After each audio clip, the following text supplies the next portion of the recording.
एक बड़ा सुंदर चरित्र। एक बार माता पार्वती जी ने शिव जी से संसार में सुख और दुख के बारे में स्मरण किया। आवाज बढ़ाओ।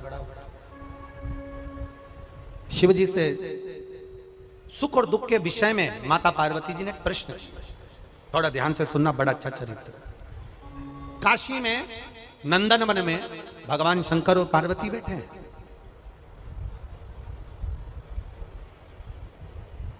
और नंदन वन में जब माता पार्वती और शिव जी बैठे थे तो पार्वती जी ने शिव जी से एक प्रश्न करा कि जीवन में सुख और दुख कितने विचित्र हैं, ये क्यों आते हैं?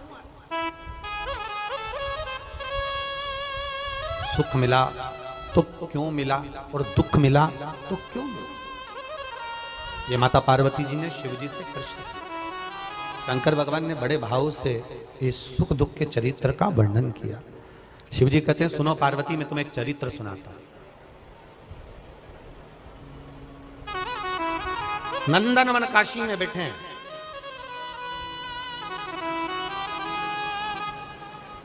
और नंदनवन काशी में बैठकर भगवान शंकर पार्वती जी से कर मैं तुम्हें एक चरित्र सुनाता हूं। एक सेठ जी, करोड़पति, धनपति, अरबपति, बहुत पैसा, दुनिया का सारा ठाट सेठ जी के पास में था। दुनिया का सारा वैभव सेठ जी के पास में था। करोड़ों का धन सेठ जी के पास में, गाड़ी बंगला सब कुछ सब दिया परमात्मा ने, बहुत दिया।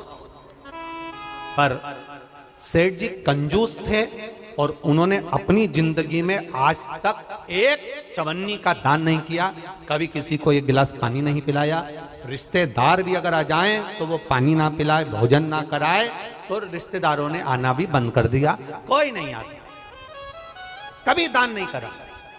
और उसके यहाँ का नियम था, सेठ जी के 3 बेटे, सेठ जी के तीनों बेटों में से 2 बेटों की शादी हो गई, एक बेटा कुंवारा था, सबसे छोटा वाला। छोटे बेटे की शादी होना थी।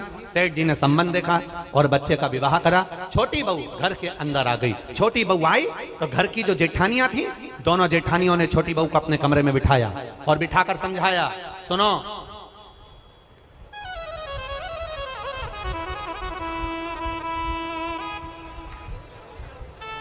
पहले ऐसा नियम था, अब आजकल ऐसा नियम तो नहीं है, पर पहले ऐसा नियम था कि लड़के की शादी होती थी और बहू को लेकर आता था ना, तो अपने खुद के घर में बहू को लेकर बाद में आता था।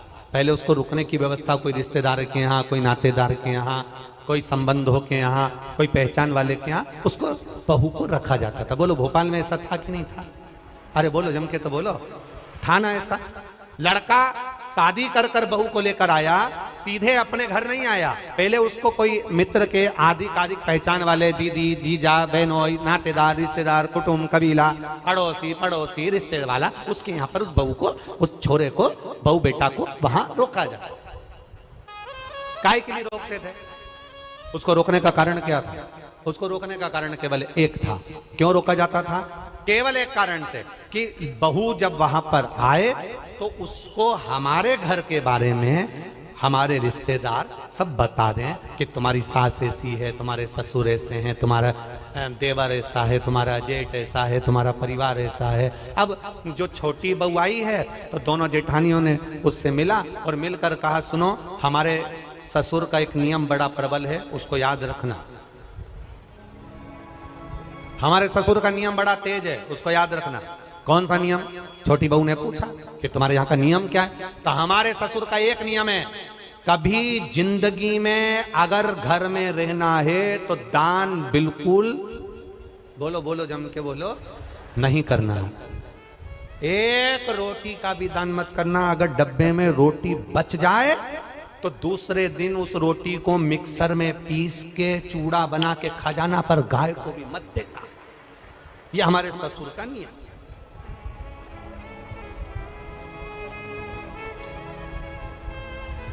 मेरा विश्वास कहता है अपने भोपाल की तो ऐसी बहू नहीं होगी और ना ऐसा कोई रिश्तेदार होगा कि रोटी गाय को भी ना दी जाए, कुत्ते को भी ना दी जाए और पक्षी को भी ना दी जाए।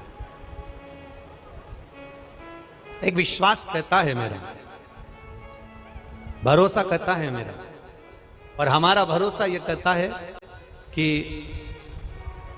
सनातन धर्म में ऐसा कोई व्यक्ति नहीं जो गौ माता को एक रोटी ना देता हो, सब देते हैं। सनातन धर्म में ऐसा कोई, हम दूसरे की कोई बात नहीं कर रहे, हमें अपने घर से मतलब है, हमें अपने घर से। कई लोग आपको मिलेंगे, कई लोग आपको कहने आएंगे, वो दूसरे की बात करेंगे कि उन्होंने ऐसा कर दिया, उन्होंने वैसा कर दिया। हमें दूसरे धर्म से कोई मतलब, हम अपना घर देखें ना पहले। आज के समय में लोग अपना घर देख नहीं रहे, अपना सनातन धर्म देख नहीं रहे और दूसरे धर्म से मतलब रखे तो क्या मतलब उसका? हमें अपने से मतलब है, अपना घर हम देखें, अपना परिवार हम देखें। कहा हमारे यहां का नियम है, एक रोटी भी गाय को ना जाए, एक रोटी भी कुत्ते को ना जाए, जरा सा भी दान नहीं करोगे। छोटी बहू से कहा, नियम याद रखना। छोटी बहू ने मन में सोचा, मेरे पिताजी तो हमेशा कहते थे कि दान करो, धर्म करो, साथ जाएगा।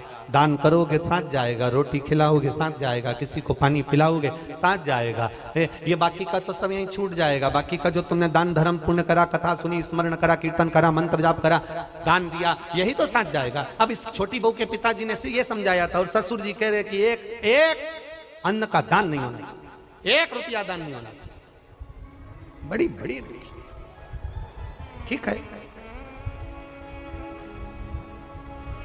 जाई विधि राखे राम, वो जम के बोला करो जरा, ताई विधि रही।